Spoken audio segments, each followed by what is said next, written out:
evaluation.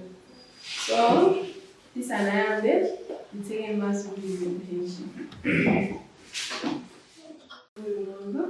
Ukutoza nifanye njalo chimene madalitsa kana ntsimbitsiko zimomo ndikuona mwana nthawi imene kuti likathe kuphunzira zatanzi limphanda ndipo mwati uliphunzisa cheni chimene tikwenda kutsalira ndikuti ngatisecha zathu akatokhala njogera wayo namba nafeni ndikumayiza nafe kuphunzira limeneli mukathe kusongolera lilime yanga kuti likathe kuyambula yokhali chimene chichoyendera kandi nafeni pakuya ndibabula tumombo yetu Yesu Kristu. Amen.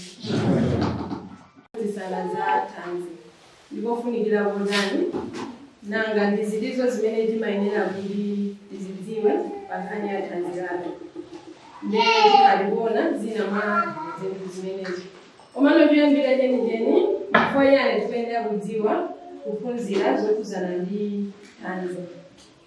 Okay, tinaphunzira dzulo kuti matupi athu chani pati kajise kuti foti mzimu woyera ali mwa ife china chilichonse tikuyenera kukhala oyang'anira kwambiri pamadyedwe athu ndi mayimidwe athu ena aliwonse tifunezo kuti ndi zimene zimathandizira kuti tanzi lathu likhale lotani.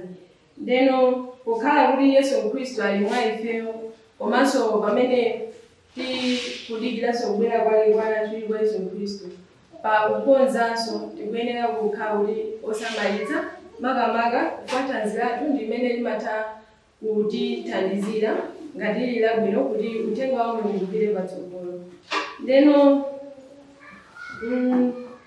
kuphwanya lamulo la Mulungu ndi chimodzimodzi, kuphwanya lamulo la tanzi ndi chimodzimodzi kusamvera Mulungu. Ndeno ndikuwerengera ndikuongelesha imene imanda kuti the transformation of physical law is the transformation of God's law. Our Creator Jesus Christ is the author of our being, has created the human structure. He is the author of all laws, and the human being who is careless and reckless of the habits and practices that concern his physical life and health sins against God. Yesu Kristu ndi amene anatilenga ifeyo kotero kuti akudziwa mechanism of action kuti thupi lathu limagwira ntchito bwanji na system za thupi mwathu ndi otani ndipo ife tikuyenera kupanga chani.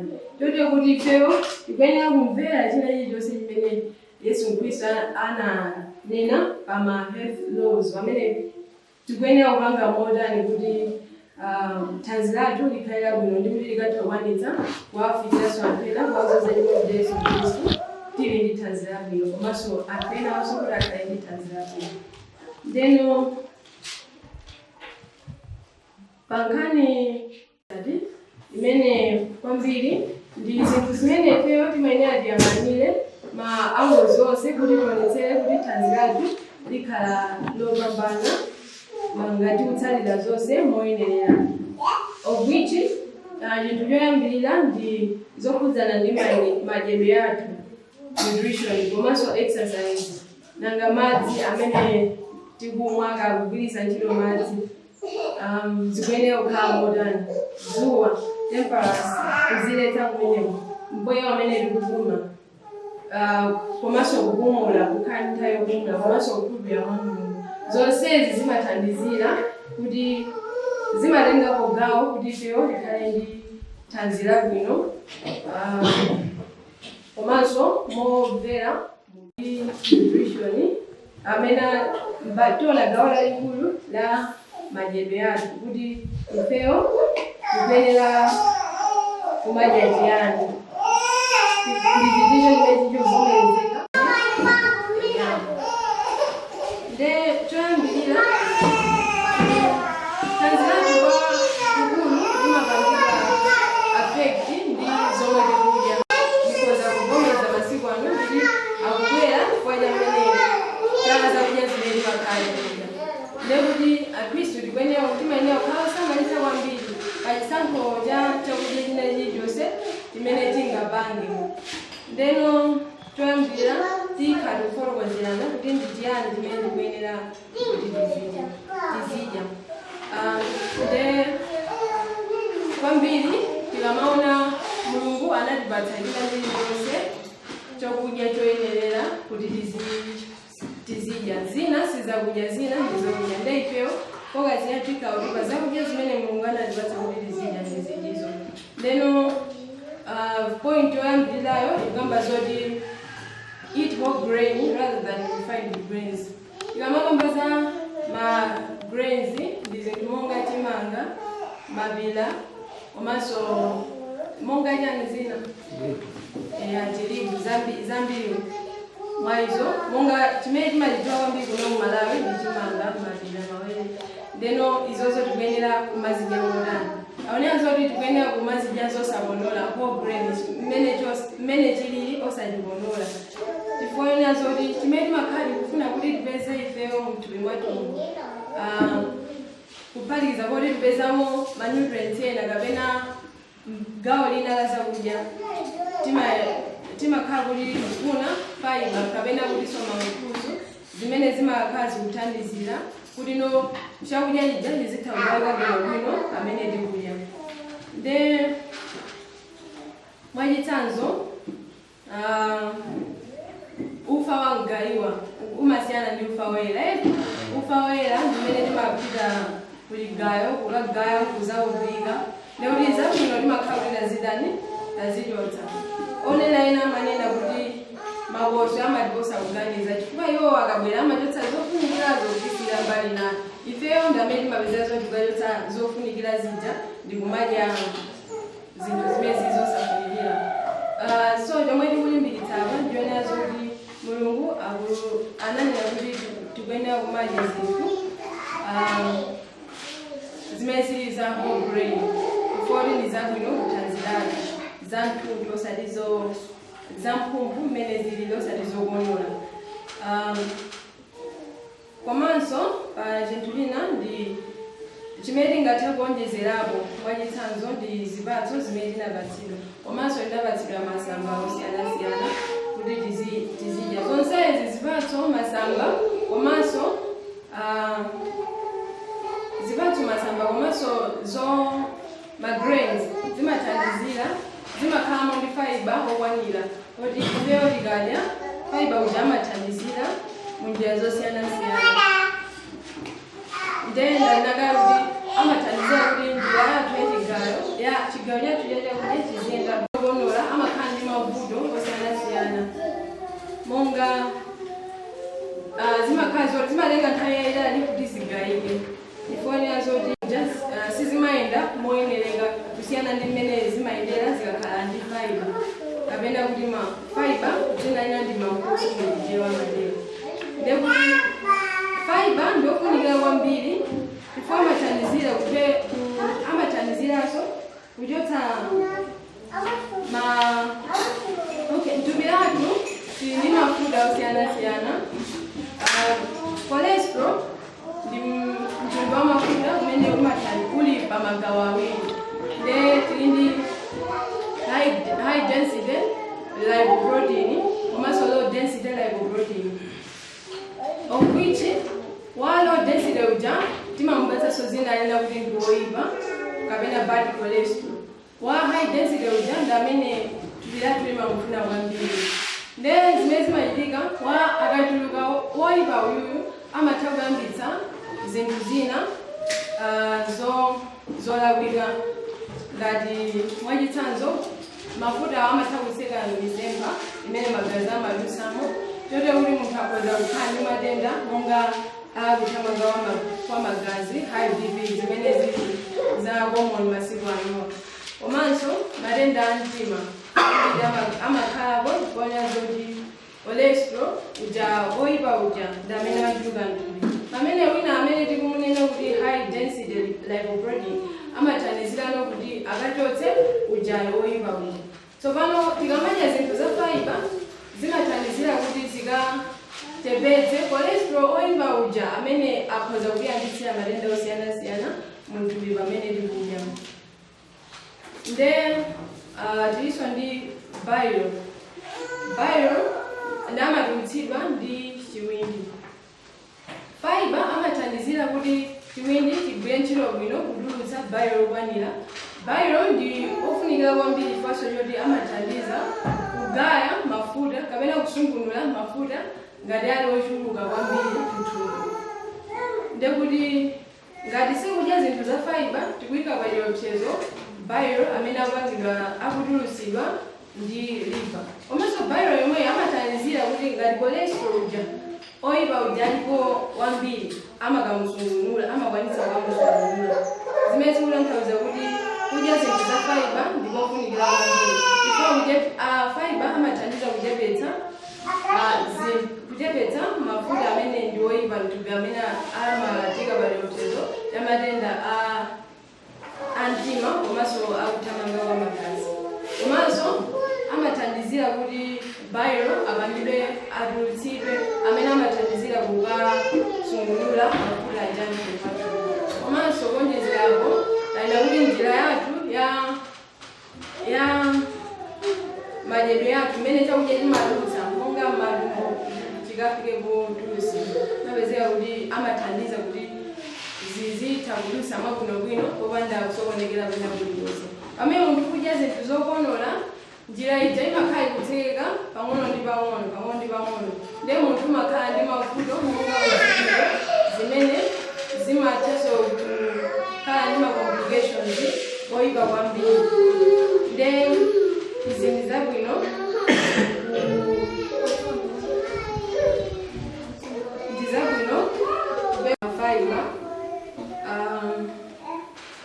fiber wakwanira ndithu.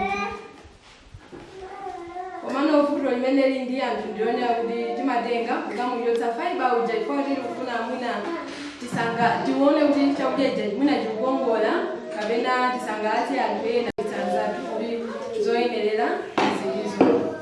Nde pa nthawi ino tifuna tione zipatso komanso zakudya za masamba zimene timakhala tikudya kuti zimatithandizira motani. Zipatso komanso za masamba zimatithandizira kwambiri kuonjezera pakutipatsa ifeyo ma-vitamin komanso ma-mineral ena ofunikira. Palinso ntchito yayikulu imene masamba komanso zipatso zimatha kugwira. Nde pachizungu kuti antioxidants. Pali nthawi zina zimene zakudya zimene tikudya zimakhala kuti ndi zosalongosoka mwina potengera ndi mmene zakonzedwera. Izi zimapangitsa kuti mthupimu mulowe ma-cells ya mthupi amakhala pa chiopsezo choti akhoza kuonongeka chifukwa cha zakudya za mmene tazikonzera.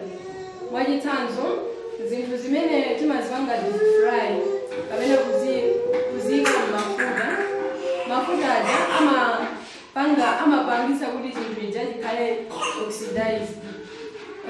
Nde pali zimangotengera kuti level ya oxidation yachika modani kuti zinthu zozipa modani. Mwachitsanzo mafuta kwabwereza kangapo zimakhala kuti ino chiopsezo chikukulirabe kwambiri. Ndeno tiyerekeze kuti munthu adya zakudya zimene zizi timakhala kuti ma-cells ya mthupi mwathu ali pa chiopsezo kuti ino akhoza kutha kuonongeka mwanjira zosiyanasiyana kumabweretsanso matenda osiyanasiyana monga makhansa ndi zina. Ndeno ngati udya mafruits ndi masamba zimathandizira kuti zimagwira ntchito ngati ino kukathetsa vuto limene lili kukakweza cholesterol uja tinaunena woyamba uja kuti high density lipoprotein amene ndi wabwino kuti ino zithandizire kuchepetsa mphamvu ya zoyipa zimene zinalowa muthupi mwathu. Ndi apa amangopereka example ya drink ochokera ku carrot amene amathandizira kuti ino ngati njira yathu imene iliyoyendera magazi amadusamo kapena misempha yodusamo magazi ngati yaonongeka zikachotsedwe ikhale clear bwinobwino kuti magazi zitha kuyenda bwinobwino misempha zitha kupanga accommodate magazi okwanira.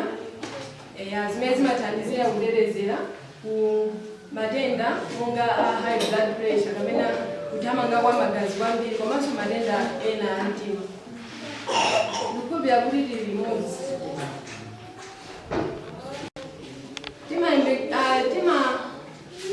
Mu zinthu za mtedza ndi za nyemba ndizofunikira kwambiri, zimatithandiza kupeza zinthu zambiri kwambiri. Apo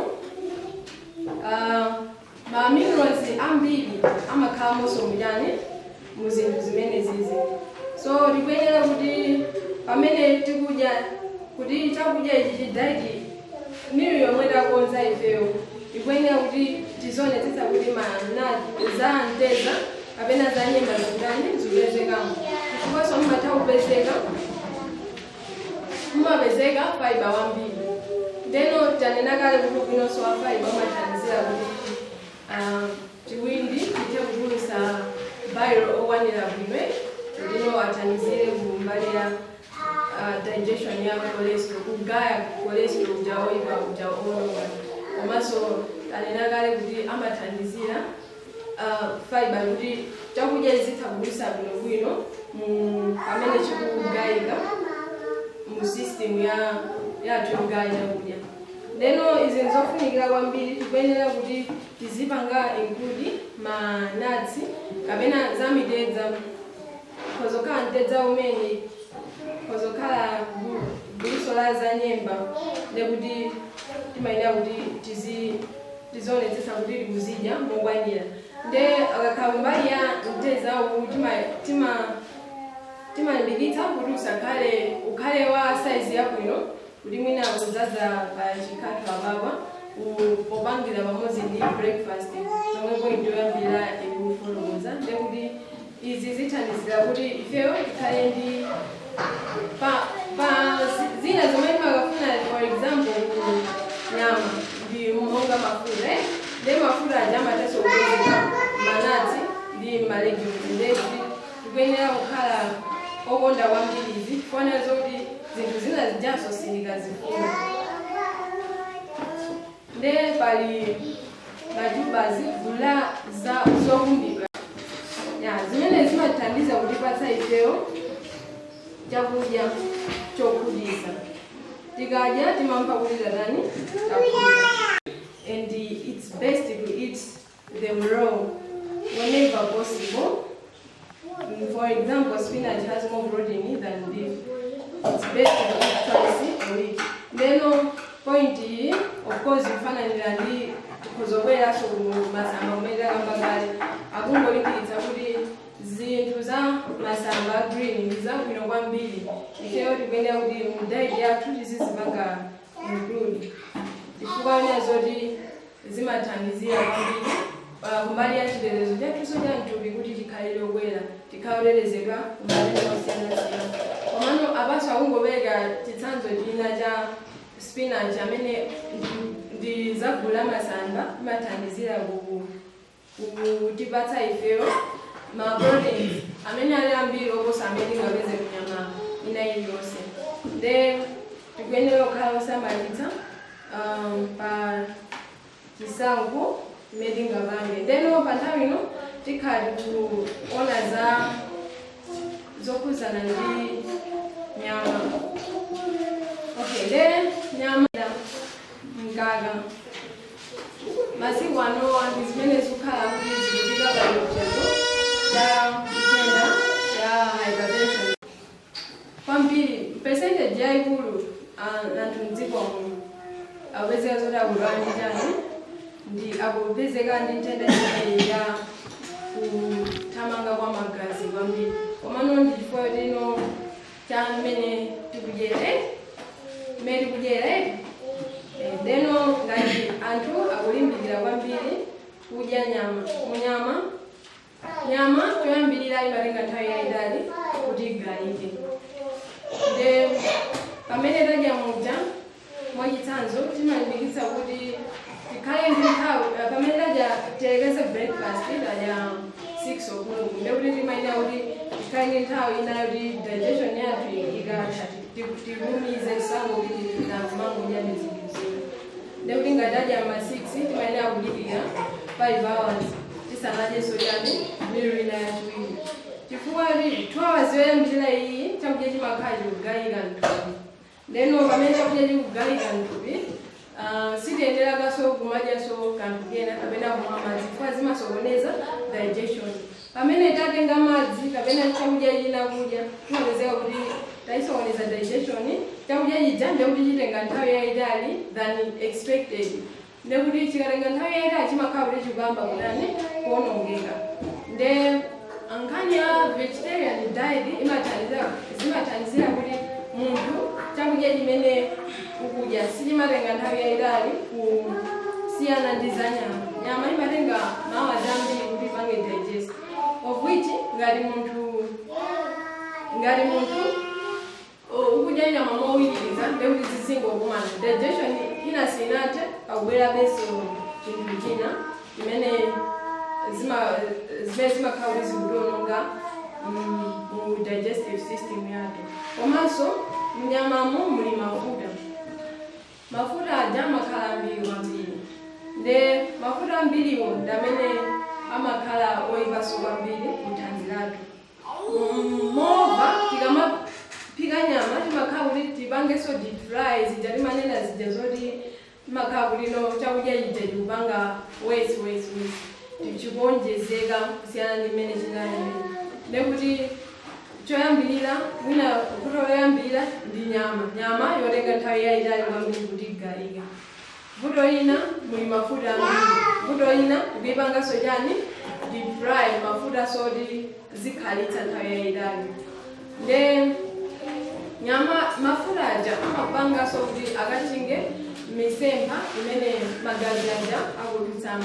Zimene zimasokoneza kuti mayendedwe a magazi akhale otani ovutikira. Pamene timamva anthu akupanga present ndi matenda osiyanasiyana, zizindikiro zosiyanasiyana monga za matenda kuthamanga kwa magazi. Komano ngati ifeyo tingakhala kuti tikupewa izizi, pali ma-refreshments alipo. Sikuti munthu osadya nyama sikuti ndekuti usowekera china chake. Monga tanena kale kuti spinach amakhala ndi ma-proteins ambiri amene kuti tipite mu nyama ya ng'ombe ivi kuposeraso. So deep frying imapanga western zinthu chifukwa zoti and zinthu zoti zikakhala zoti tikuzipanga deep fry imakhala kuti oxidation imene timanenayo imakhala yowonjezeka kwambiri and zimapangitsa kuti chakudya chija chikhale choyika pa chiopsezo choyambitsa matenda a makansa kapena zotupa zosiyanasiyana. Nde ndi zinthu zokhudza kwambiri kuti akhristu moreover amenenso akudikira kuti kwa Yesu Khristu kukhala kuti akupezeka ndi matenda a kansa. Komano chifukwa chake tikhale kuti tikudziwa kuti madyedwe athu salibwino. So tikuyenera kupanga watch china chilichonse mmene tikudyera kwambiri. Tifonera zoti zimapanga thanzi lathu. Amenezo kuti we are what we eat. So ifeyo chakudya chimene tikudya ndi mmene ifeyo zitipange kuti tikhala ndi thanzi losangalala, tikwanitsa kuyenda m'madoor to door kukalalikira kapena tizingokhala pamphasa kumagona chikuti tagalika. Ndeno akhristu timayenera kukhala osamalitsa kwambiri. Nde pankhani ya mchere anthu ambiri timatha kuyika timatha kugwisa ntchito mchere wambiri woposera pamuyezo wa blood pressure kapena high blood pressure. Ndekuti ngati udwala matenda zimene zimayitika amene munthu kudya zinthu za mchere kwambiri timayenera kuti kumene mchere ukupita madziso amapita komweko. Nde mthupi la munthu ngati magazi mwako mwachuluka mchere ndekuti madziso akhala monyani magazi akuyendera mu misempha yake. Zimene zimapangitsa kuti magazi aziyenda ndi pressure yayikulu. Komanso kuonjezerapo zimapezeka kuti mchere uja ndimene umapangitsa kuti modusamo magazi mupange muchepe misempha ichepe. Zimene zimapangitsanso kuti munthu ayambe kudwala matenda amene wakuthamanga kwa magazi ndi tikakamba kumbali ya sugar kwambiri makamaka refined sugar amene tupilatu limakhala kuti ali wa chilengedwe mwachitsanzo mbadada ija tikayipika mbadada ya kholowa muli sugar wa chilengedwe amene tikapika zinthu zina mwina ngati pali matoka kugulira sugar wa mchovu amene ali sugar opsa kwambiri omano pamene munthu adya zimbe sugar amene mupeza akhala wabwino chifukwa ndi wochokera direct from chimene Mulungu anachikonza. Pamene zikapita ku kampani zimapezeka zoti akuzipanga refined zimene zimakhala zopereka kuchiopsezo pa moyo wake. Lero sugar ngati kumudya onjeza kapena ochuka kwambiri zimapangitsa kuti thupi lathu limapanga respond nekuti sugar uja amasinthidwa kupita ku mafuta zimenenso zimayika pa chiopsezo cha matenda ena amene akuchulukira masiku amene. Ndeno sugar ndi opsa makamaka refined sugar amene makhala kumugula mashopu. Sugar amene tikulimbikitsa kugwiritsa ntchito ndi monga amene tikuzogwiritsa ntchito uchi ndi wachilengedwe. Tikuzogwiritsa ntchito sugar kapena kudya mafruits mudya timakhala kuti tamva kuti chinthu ndi chotsekemera ngati tinazolera zinthu zotsekemera ndekuti kwa ngati zimbeso timathauleza monso sugar ameneyo. Komano sugar wambiri siwoyenerera kumagugu yathu tifuna zoti amasinthidwa kupita kumapatsi ameneno amakhalanso ulendo olonga olira ifeyo pachiopsezo chosiyana chamatenda osiyanasiyana. Ndeti zimeneranso kukhala osamalitsa kwambiri chifukwa sugar siwabwino. Somba zokoma zonizirasokuda komano choyambirira pamene komanso somba zimene zizi zimakhala ndi zoti zapangidwa chonchi zimakhala kuti za hista paina mapanga kuti mahormones athu ndi odani komanso thupi lathu limanga respond modani zinthu zina monga ngati ma allergy. Ndekuti ngati wachuluka kwambiri ma allergies akhala udani ochuluka kuchifake tikunena kuti amapanga induce anthu amene ali ndi asima amatha kukhala kulowa mu attack. Ndeno tikuyenera kukhala osamalitsa kuti pazinthu zomwe tikudya. Sombazo zili ndi histamine wambiri kuchifake amayika pa chiopsezo choti ikati ngati munthu uli wadagi already amapanga kwambiri anthu amene ali allergic. Ndekuti tikuyenera kukhala kusamala chifukwa akhoza kutiwononga. The thing people must know is meat and animal products such as meat, chicken, fish and eggs, even milk contain animal protein. This animal protein has to be delaminated and the products are acidic. The pH of the blood is slightly alkaline, pH 7.4. Thus, whenever these contents are being transported, the pH slightly changes, thus making the healing difficult. Then, pamene tikudya nyama imakhala thupi lathu makamaka magazi athu amakhala ndi pH yake. Ndeno pH ili ndi normal range yake ikakhala kuyambira 7.35 to 7.45 makhala kuti uli mu normal range. Amene ikakwera kwambiri kuposa 7.45 imakhala kuti yakwera kwambiri. Pamene ikatsika kwambiri so imakhala kuti pali vuto. Ndeno average yake imene ili 7.4 ndichifukwa kuyani azoti pH ya magazi makhala tipajani pa 7.4. Nde pamene tikudya nyama kaya nkhuku kaya nsomba kaya mazira zonsezo zimakhala ndi chani protein amene amakhala mu nyama amene timapezamo. Nde animal protein amene amayenereka kusinthidwa ndeno zimapangitsa kuti akhale acidic kapena asinthe kuti akhale ku acid. Nde acid yo thupi lathu simayenera kukhala mu acidic kwambiri. Nde kuti pamene tikudya zimene nyama zimakhala kuti thupi lathu likuyika kuyani likhale ku acidic. Chotero cha munthu amene ali ndi thupi la acidic ndiyonena kuti chitetezo cha mthupi chimakhala kuti ndi chotsika kwambiri. Nde munthu umatha kumadwala matenda osiyanasiyana ngati thupi lako lili acidic. Koma pali kuthekera kwa lukhoza kupeza ma proteins omwewo kuchokera ku zomera monga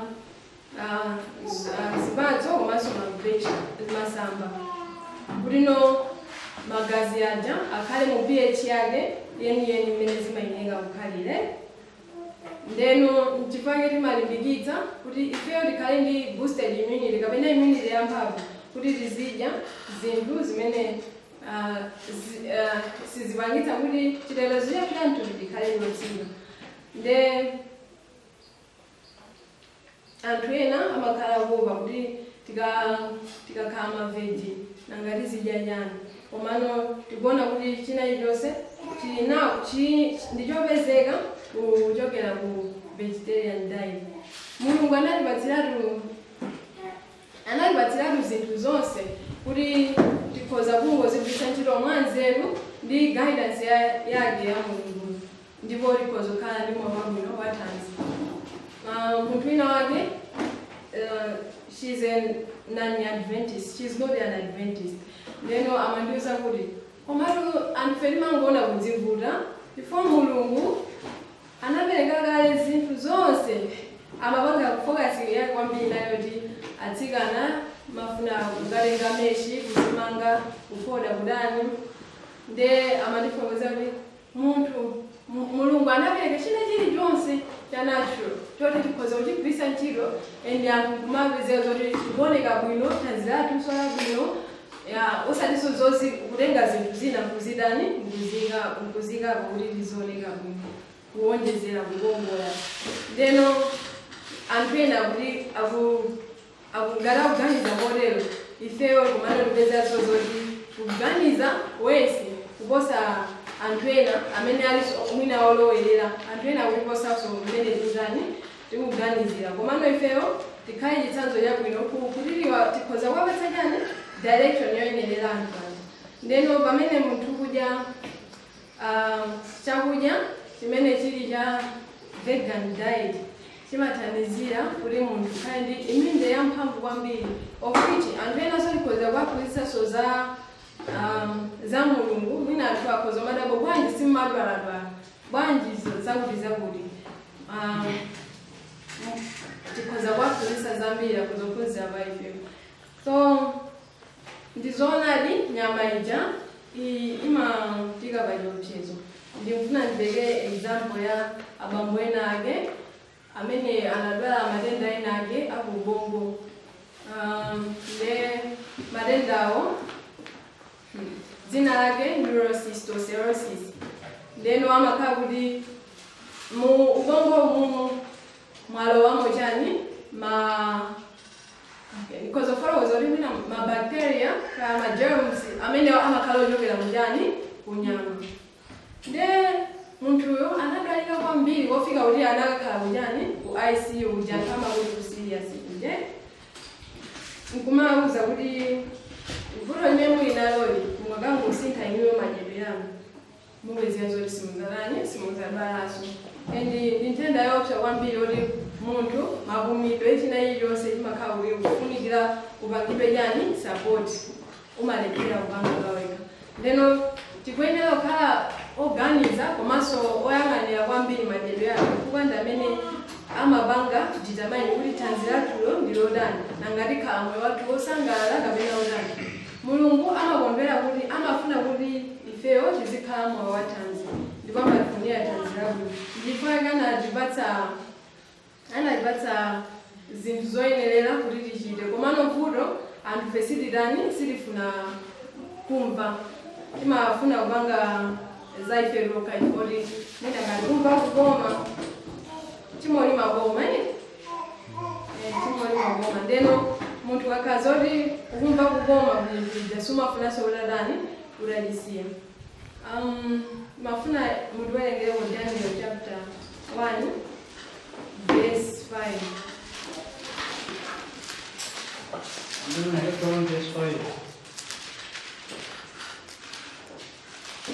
Ndipo mfumu inawegera gawo lyakulya lya mfumu tsiku ndi tsiku ndira vinyo womwe iye ndi kuti awalere zaka zitatu kuti potsiriza pake ayimirire pamaso pa mfumu. Ziwa kwambiri.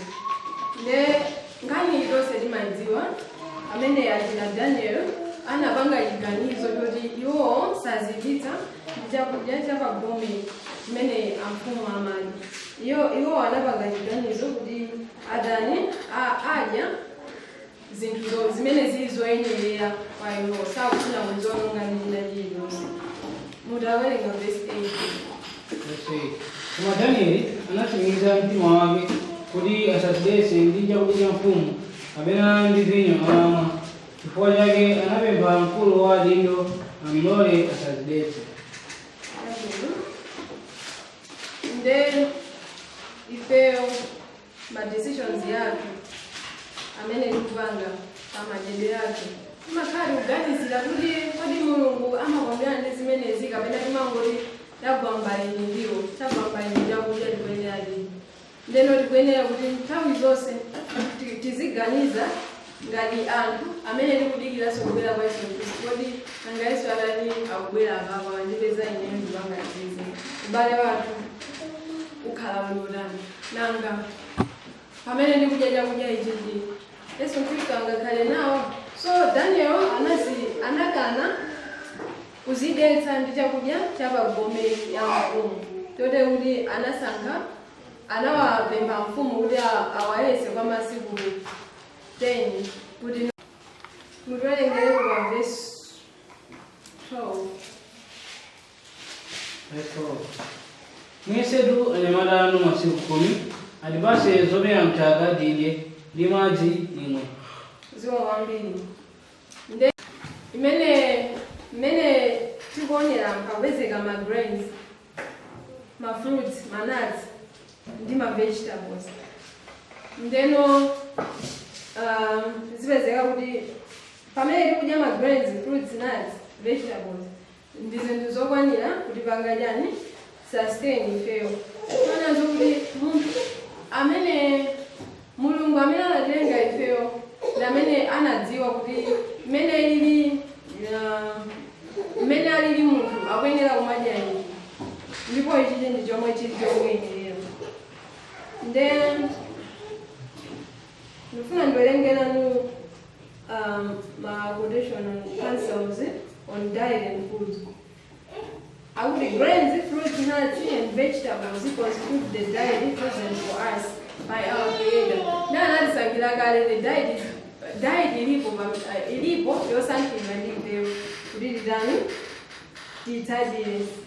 These foods are prepared in as simple and natural a manner as possible are the most healthful and nourishing. Kuti ifeyo tikhale ndi thanzi labwino tipenze mphamvu zoyenerera kuti tikatopanga zinthu zatsindikitsiri. Zinthu zimene zingatithandizira ma grains, ma nuts, ma vegetables, ma fruits zingatithandizire kuti ifeyo tikhale ndi moyo wabwino. Again and again I have been shown that God is trying to lead us back step by step to his original design, that man should subsist upon the natural products of the earth. Among those who are waiting for the coming of the Lord, meat eating will be eventually done away. Flesh will cease to form part of their diet. We should ever keep this end in view and endeavor to work steadily towards it. Then akuli panthu amene akudikira kubwera kwa Yesu Khristu nyama sikuti azakhala akudira nayo. The ifeyo are we waiting for tikudikira kubwera kwa Yesu Khristu nanga tupanga ziganizo zotani pamadyedwe yathu. Okay, kwambiri ndi nkhani ya character. Chomwe tikuja ndi chimene chimapanga ifeyo kuti timaganiza modani. Nkhani ya kukonza khalidwe yathu ndi nkhani yofunikira kwambiri imene foundation yake ndi nkhani ya madyedwe yathu. Lero ndikuyenera kukhala osamala chifukwa madyedwe yathu ngasakhala oyenerera tipezera zoti tikudwala ndipo Mulungu salemekezekanso. Ndepali zinthu zingapo zimene timafuna mapoints mwina ngati kwina kusili namve komano titenge mapoints awawa ngati summary ya lesson imeneyi. Takamba kuti diet imene tikuyenera kudya tikuyenera kupanga include zinthu zingati ngati mumabetsera muzitchule.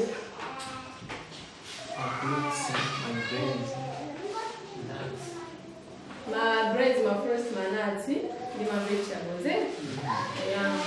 Then because wanga prepare meal in a natural. Mene chili komano kavu chili chokoma. Chokoma chomveka bwino kudya ngati mmene timadyera bwino kudya. Yeah. Then tikweneranso chinthu china chachiwiri kumasintha kuti Mary tadya zinthu zina. Mary nayo sadyaso zinthu zina. Osati kumangobwereza zinthu zake ziti zomwezo. Mchipake anthu ambiri amada kuti diet imeneyi singathe kuipanga folo chifukwa zoti anthu ake amangodya services inyeni. Lero zimayenera kupanga plan wabwino kuti tizitha kusintha mmene tingathere ndi kuti zinthuzo zikhale zotipanga ifeyo kuti thanzi lathu tizitha kupeza zinthu zonse popita pa tsiku. Chinthu china chimene tinanena ndichonera zoti zinthu zimene tikuyenera kudya zikuyenera kukhala zokongola budget. Zikuyenera kukhala zosakongola. Tikuyenera zoti imene tikufuna ndani fiber amene amathandizira kuti munjira zija tinafotokozera muja kuti digestion iso izichitika mwabwino. Komanso tikuyenera kusiya zinthu zimene zimakhala za refined sugar. Komanso zamafuta kwambiri ngati nyama. Zama refined sugar zo sikutanthauza kuti sugar ikayika. Komanso pali zakumwa zimene zikubwera masiku ano. More versus makhala sugar ndi zinthu zina zowonjezera additives ambiri amene kuti tiwaone ndiopsa kwambiri mthanzi lathu. Lero zinthu zimene tikuyenera kuzichotsa mu diet yathu. Lero tikuyeneranso kukhala ndi nthawi yokudya pa nthawi zonse tizikhala ndi nthawi imodzi yokudya. Ngati breakfast imadya 7 koloko nekuti mawaso izadye 7 koloko. Ngati lunch timadya 1 o'clock tizipanga maintain nthawi iyi kuti digestion yathu imakhala kuti imadzidziwa kuti nthawi iyi munthu amayamba kudya ndi imakhala kuti ikhala yokonzeka. Ndi kuyenera kumadya pa nthawi imene tayipanga seti osati kumasindasinda. Lero tizadya 10 koloko breakfast mawa 7 koloko. Tikuyenera kumakhala ndi nthawi imodzi. Komanso sitikuyenera kumadya zakudya zina pakati pa ma meals. Pamene tadya breakfast 7 koloko tikuyenera kudikirira 5 hours ina. 2 hours ina yapakati after kuitamaliza kudya chakudya chibalisire kugayika bwinobwino tisajukitse zololalola chakudya chikagayika kena kalikoza uyamba umapitiriza chakudya chathu chigwirire ntchito. Kudya mwachangu kudya mwachangu tikuyenera kumadya modekha kuchipanga enjoy chakudya chija kuti chakudya ichi kukoma. Izi zimathandizira kuti mwina ena timaona kuti vegan diet sizikoma zakudya koma ifoti timadya kudya komano tiziyesera kuzidani kuzidekesa ma test buds yathu apange appreciate test yake yachinthuize kuti chekujokoma komanso kutafuna mwabwinobwino kutenga nthawi bwinobwino pamene kutafuna kumachinjoya chakudya. Ngati tikuthamangira kuntchito kuno kupita osadya than kudya mwachangu chifukwa sizabwino zonowa. Chinthu chinanso chimene pamadyedwe athu kumayenera kukhala ndi nthawi ina yake yopanga skip ma meals kapena kudumphisa kuti mwina timayenera kudya breakfast then lunch then supper. Mwina tikhoza kupanga skip ma meal awiri mwina breakfast ndi lunch osadya. Zimathandizira kwambiri kuti digestive system yathu ikhale mwanjira ina tikoti fasting kusala kudya kumathandiziraso ndi njira imodzi yofunikira kwambiri pa nkhani ya madyedwe athu kuti thupi lathu libwerere mmene limayenera kukhalira. Ndiye akuti fasting ndi remedy ya matenda osiyanasiyana. Ndiye kuti makamaka matenda okhudzana ndi mmene ife timadyera komanso maganizidwe athu muzazipange observe kapena muzaziona kuti after mwapanga fast nthawi inake ndiye muzatenge buku lina lake nkuwerenga ka Bible muzamvetsetsa mwabwinobwino. Fasting ndiyothandiza ifwa imatha kuti panga ifeyo freshen up. Okay, pankhaniyo zambiri takamba kale. Ndeno ma Israelites nawo pamene anali pa ulendo wawo anapatsidwa Mulungu anakonzera chakudya chimene amayenera kumadani kumadya paja chinayani mane nde Mulungu amadziwa kuti azakhala akawa chakudya chimene anachipanga pacholinga kuti akhale ndi moyo osangala komanso wathanzi akwanitse kumpembedza Mulungu moyenera. Komano ngakhale wananyanyaza kuti tifuna nyama ngati ena mmene tifunira masiku ano ndapezera zoti anthu ajanamangani kufuna nyama. Ndafuna mutsekuleko pa Exodus chapter 15 verse 26 verse yomaliza 15 verse 26 ndipo anati ngati ugambira mwa Yehova Mulungu wako ndikuchita zoona pamaso pake ndi kuthira khutu pa malamulo ake ndi kusunga malemba ake onse zanthenda zonse ndinaziyika pa Igupto sindidzayika pa iwe nena imodzi pakuti ine Yehova ndine wakuchiritsa iwe. Nde apakunena kuti ifeyo ngati tingamvere sazayikapo nthenda ina iliyonse imodzi pa ife. Kumverako ndi malamulo onse kuphatikizaponso malamulo achani athanzi amene ife tikuyenera kuwatsatira makamakaso kunikutani tikudyera. Ndeno Mulungu azachotsera nthenda zonse zimene anayika panjani pana Aisraeli. Nde tikamafufuza kuti iwo ali nthenda zilizo zomwe amadwala tipeza kuti nthenda zonse zimene masiku anonso zimene amadani amadwala. Nde ifeyo chachikulu ndi chimene tikuyenera kutengapo tikuyenera kumvera ndi kukhala otsatira uthenga wa zathanzi madyedwe athu akhale oyenerera ndi ovomerezeka kwa Mulungu tisakhale ngati anthu a dziko lapansi. Komano ngati ifeyo tinamulandira Yesu Khristu tikuyenera kuyenda monga ndani monga yeyo Akolose chapter 2 verse 6. Ndekuti nthawi zonse tikawiri tiyendere khulupiriro lyathu kwa mulungu wationa kudikiraso kubwera kwa Yesu Khristu. Mulungu okha kumwamba atithandize pamene tikhale tikusinkhasinkha pamenenso tikupitiriza ndi ma program ena ndi ma Bible studies enaso. Titseke maso kuzilembera. Atate amene muli kumwamba, tikuthokozani ndikutamandani chifukwa cha chikondi chanu makamaka ifo mwakhala nafe anthu amene maphunzira zinthuizi. Tsopano mwatolithandiza kuti tisakathe kungokhala okumva komano tikathe kukhala okuchita makamaka pamene tamva chifuniro chanu.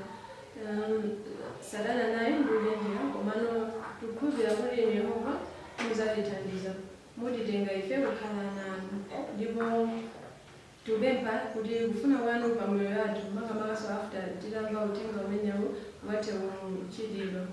Titsogoleleni, tithandizeni ma decisions athu onse atsindikizidwa kuti akathe kukhala olemekeza inu. Mutamandike iwo wayezeka lero nthawi zonse mwa Yesu Khristu. Amen.